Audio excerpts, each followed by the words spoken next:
Is your drawing foundation solid? And how do you know if it's good enough?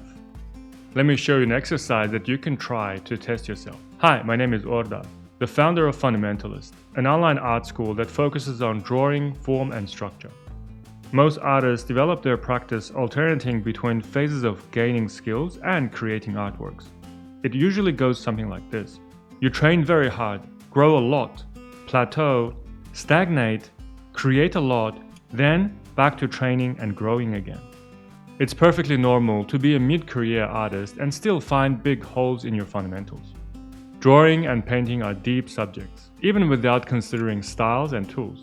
If anything, it is a good thing to discover that we can still practice our fundamentals to become a better artist. In the context of drawing form and structure, a great exercise to test yourself is to draw a familiar subject from multiple angles, from imagination or by looking at it from one angle and drawing it from another.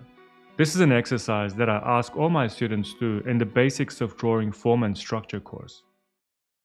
Step 1. Find a good reference or use the still life from the image below. The still life is a great subject matter for this purpose.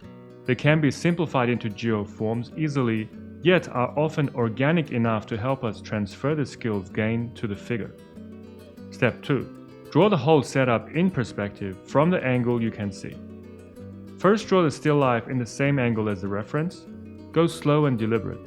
Focus on the big forms and not tiny details. It is a very useful exercise when you're drawing gesture or figure.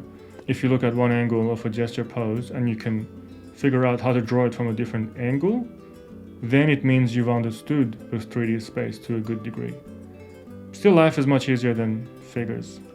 That's where we will start to really see if we can draw a good, clear, accurate drawing.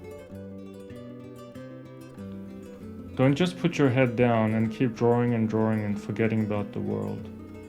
You need to step back in order to have a different perspective and find out more about your drawing. Especially if there's any mistakes, that's the best way to find them and catch them early. We're trying to develop our eyes and our brain and make them think and observe 3D. This gives you a chance to do that. When you can go through that practice to really get your brain working, it actually works overtime to try to figure out how this object would exist in the 3D space. So that's the reason why. It's a practice, it's a study process. As an artist, my goal is to be able to do this so my eyes and brain work to understand this and, are able to utilize the 3D space for my advantage. Next time I draw a person posing from my imagination, hopefully through doing all this, I can place that person convincingly in the picture plane. To reach that level, we need to be able to do this now from other angles. Step 3. Now draw the same setup from another angle. We do not have a reference for the second angle. Rotate this still image in your imagination to a new angle to draw them.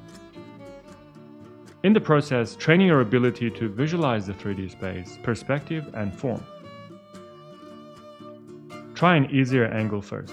Do not rush into extreme angles. And if you're stuck, try doing this with a simpler one-object setup first.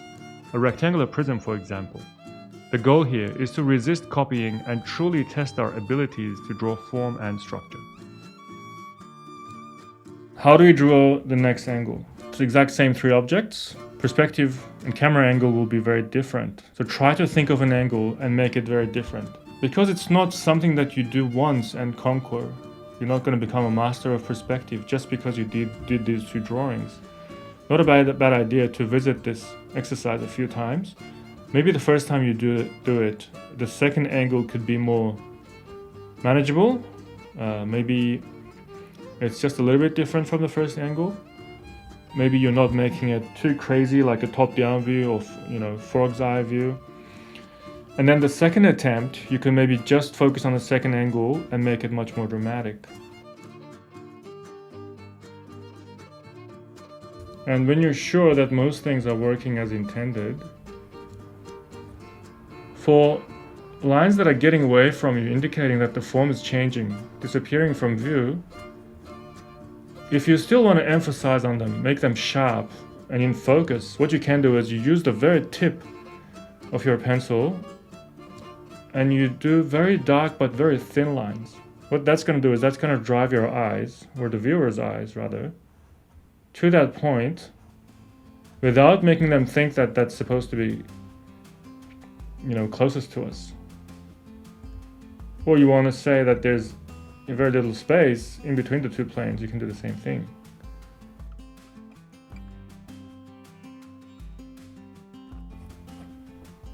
Your perspective, your angles are all looking okay. Grab your eraser and just very lightly remove some values of the lines that you don't need anymore.